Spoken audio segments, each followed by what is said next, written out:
오늘 우리에게 주시는 하나님의 말씀은 마가복음 16장 9절로 20절까지의 말씀입니다.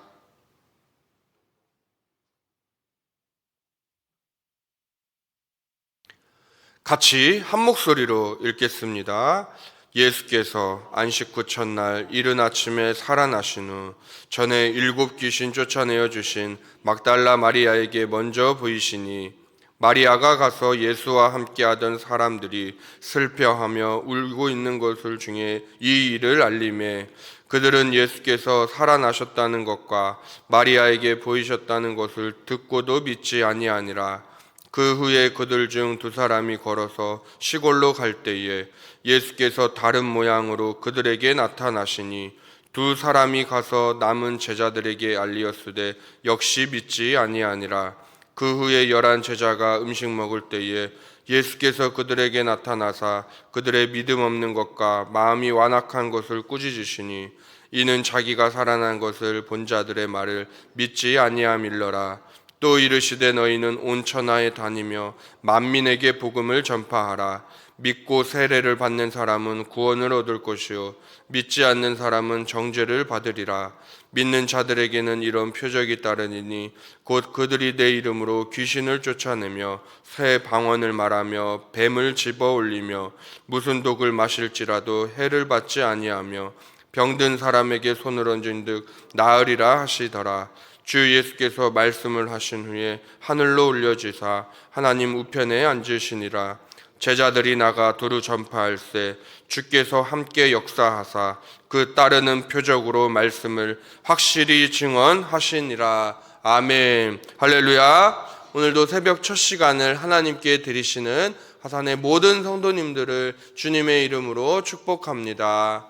오늘은 마가복음의 결말이라는 제목으로 말씀을 전하겠습니다. 그동안 우리는 매일 새벽 마가복음 말씀을 함께 살펴보았는데요. 오늘은 마지막 16장, 마지막 단락입니다.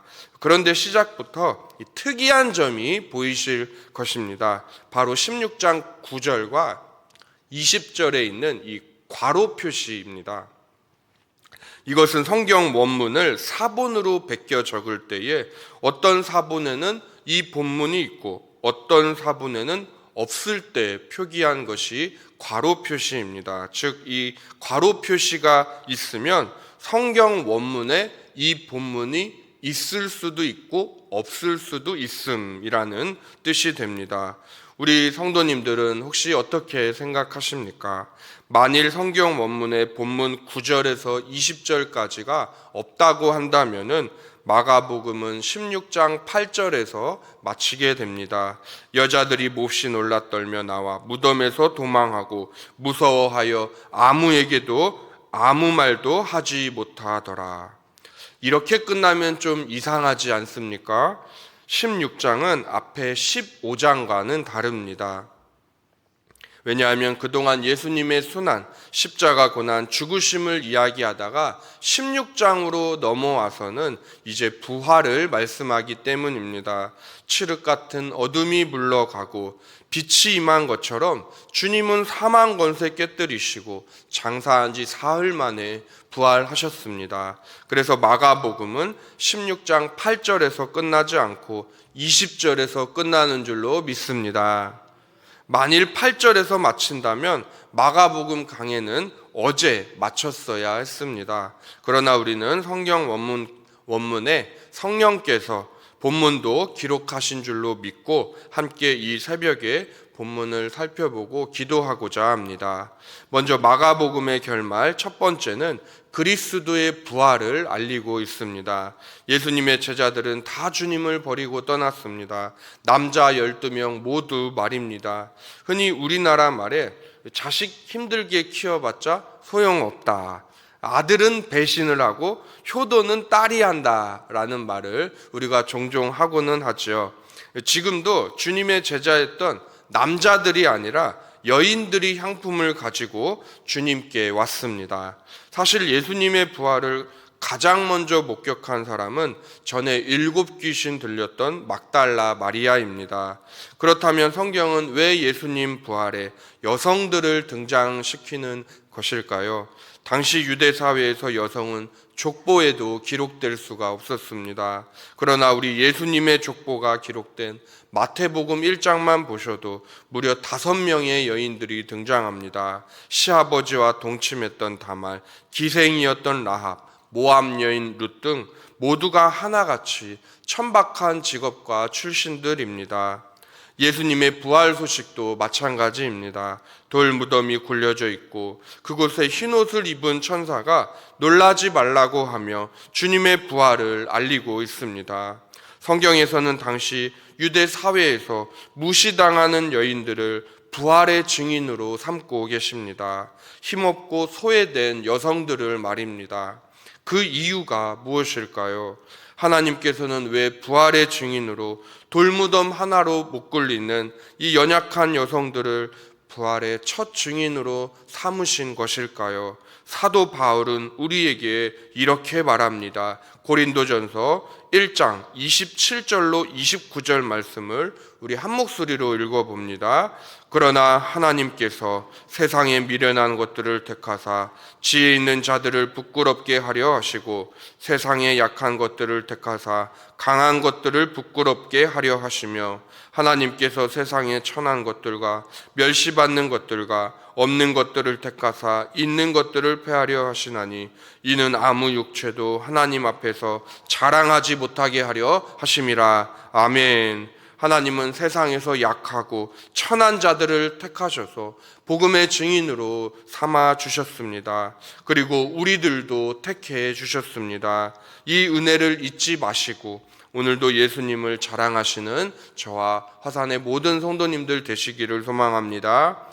계속해서 본문은 제자들의 믿음 없는 모습까지도 적나라하게 드러내고 있습니다. 여인들을 통해 주님의 부활 소식을 들었건만 제자들의 초기 모습은 불신앙의 모습이었습니다. 그것도 본문에서 수차례 반복하며 기록하고 있는데요. 먼저는 오늘 본문 11절 말씀을 다시 보시겠습니다. 제가 읽어드리겠습니다. 그들은 예수께서 살아나셨다는 것과 마리아에게 보이셨다는 것을 듣고도 믿지 아니하니라. 이어서 13절에서도요.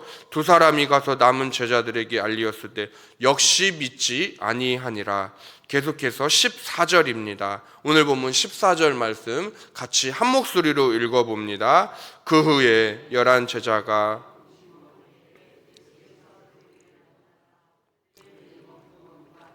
마음이 완악한 것을 꾸짖으시니 이는 자기가 살아난 것을 본 자들의 말을 믿지 아니함일러라. 아멘. 그래서 마가복음의 결말 두 번째는 제자들의 믿음 없음, 즉 불신앙을 전하고 있습니다. 사도 도마만 그랬던 것이 아닙니다. 부활에 대한 제자들의 첫 반응은 모두 한결같이 불신앙이었습니다. 제자들 모두 그러했다는 것을 우리는 반면 교사로 삼아야 합니다. 성도님들, 우리들은 어떻습니까? 주님의 부활 소식을 듣고도 믿지 않는 제자들의 모습이 혹시 우리의 자화상은 아닙니까? 하나님께 모든 문제를 기도로 맡기고 아리셨는데 얼마 지나지 않아 하나님의 능력을 의심하고 계시지는 않으십니까? 물질의 문제, 질병의 문제, 관계의 문제, 사업장의 문제 주님께 맡기셨으면 기다리십시오. 주님은 우리보다 먼저 목적지에 갈릴리에 가 계시는 분이십니다. 야고보 사도는 믿음으로 구하고 의심하는 자는 마치 요동치는 바다 물결 같다고 표현하였습니다. 그러므로 주님의 능력을 믿으십시오. 주님의 말씀을 믿으시기 바랍니다. 또 본문에서 주님은 나를 믿고 세례를 받는 사람은 구원을 얻을 것이고 여러 표적들이 따를 것이라고 말씀하십니다. 그러나 귀신을 쫓는 축기야 이 방언과 같은 은사는 하나님께서 기뻐하시는 때에 선물로 주시는 것입니다. 이러한 것들을 얻기 위해 예수를 믿고 따른다면 그것은 잘못된 신앙입니다. 우리는 성령의 은사를 돈을 주고 사려고 했었던 사도행전 8장에 등장하는 시몬이란 작자를 기억해야 합니다. 부활하신 그리스도를 따르지 않고 눈에 보이는 어떤 기적만 쫓던 사람, 돈으로 성령의 은사를 사려고 했던 시몬은 그의 은과 함께 망했었습니다. 제자의 사명은 이적 행함에 있는 것이 아니라 복음을 전함에 있습니다. 이어서 부활하신 그리스도께서는 제자들이 보는 앞에서 승천하십니다. 하나님 보좌 우편에 앉으십니다. 여기서 보좌 우편이라는 말은 능력과 권위의 자리를 상징합니다. 비록 이 땅에 우리와 똑같은 이 연약한 육신을 입고 오신 주님이시지만 원래 하늘 보좌 왕위에 계셨던 분이십니다. 그리고 이제는 보좌 우편에서 우리를 위해 중보하고 계십니다. 또한 천사가 말한 대로 갈릴리 사람들아 어찌하여 하늘을 쳐다보느냐, 너희 가운데 올려지신 이 예수는 올라가신 그대로 오시리라. 즉 올라가신 그대로 다시 오실 주님이십니다. 그래서 마가복음의 결말 세 번째는 그리스도의 승귀를 말씀하고 있습니다. 예수님의 성육신과 공생의 사역, 십자가 죽으심은 모두 주님이 낮아지신 사건들입니다. 이것을 그리스도의 비하라고 부릅니다. 그러나 우리 주님은 낮아지신 것만은 아니십니다. 높아지셨습니다. 이것을 승귀라고 합니다. 그래서 예수님의 부활과 승천과 보좌에 앉으심, 재림까지가 그리스도의 승귀 사건이 되겠습니다. 이것을 한 문장으로 요약한 것이 바로 사도신경입니다. 장사한 지 사흘 만에 죽은 자 가운데서 다시 살아나시며 전능하신 하나님 보좌 우편에 앉아 계시다가 저리로서 산 자와 죽은 자를 심판하러 오시리라. 아멘. 그러므로 그리스도의 승기를 믿는 성도는 아멘 주 예수여 오시옵소서라는 마라나타의 신앙으로 매일매일을 살아가야 하겠습니다. 주님 언제 오시든지 들림받을 수 있도록 늘 깨어 있어야 하겠습니다. 그리고 주님의 제자들처럼 비록 처음은 불신의 모습, 실패했던 모습이었지만 나중엔 목숨도 아끼지 않고 복음을 전했던 십자가의 전달자가 다 되어야 하겠습니다. 이제 우리 마지막으로 본문 20절 말씀을 함께 읽고 설교를 마치겠습니다. 제자들이 나가 두루 전파할 때 주께서 함께 역사하사 그 따르는 표적으로 말씀을 확실히 증언하시니라. 아멘. 오늘 우리는 마가복음의 결말을 함께 살펴보았습니다. 그리스도의 부활 소식을 전하고 있었습니다. 또한 제자들의 불신앙의 모습도 적나라하게 보여주고 있었습니다. 하지만 그것과 상관없이 우리 주님은 높아지셨습니다. 그리스도의 승기도 살펴보았습니다. 그렇다면 제자의 사명은 무엇일까요? 오늘 본문은 저와 우리 성도님들에게 어떤 상관이 있는 것일까요? 우리는 어떻게 적용하며 오늘을 살아가며 되는 것일까요? 바로 20절에 나타난 제자들의 모습처럼 복음을 증거하는 삶을 사는 것입니다. 변화된 제자들이 그러했던 것처럼 이 땅을 살아가시는 저와 성도님들도 주님 품에 안기는 그날까지 십자가에 죽으시고 부활하신 그리스도를 오늘도 전하시며 살아가시는, 그래서 복음으로 사람을 살리고 키우고 고치는 수원아산교회 모든 복된 성도님들 다 되시기를 우리 예수님의 이름으로 축원합니다. 기도하시겠습니다. 하나님 아버지 감사합니다. 그동안 마가복음의 말씀을 매일 새벽 강단을 통해 살펴보게 하시니 감사합니다. 오늘은 부활하신 그리스도 하나님 주님의 부활하심을 살펴보았습니다.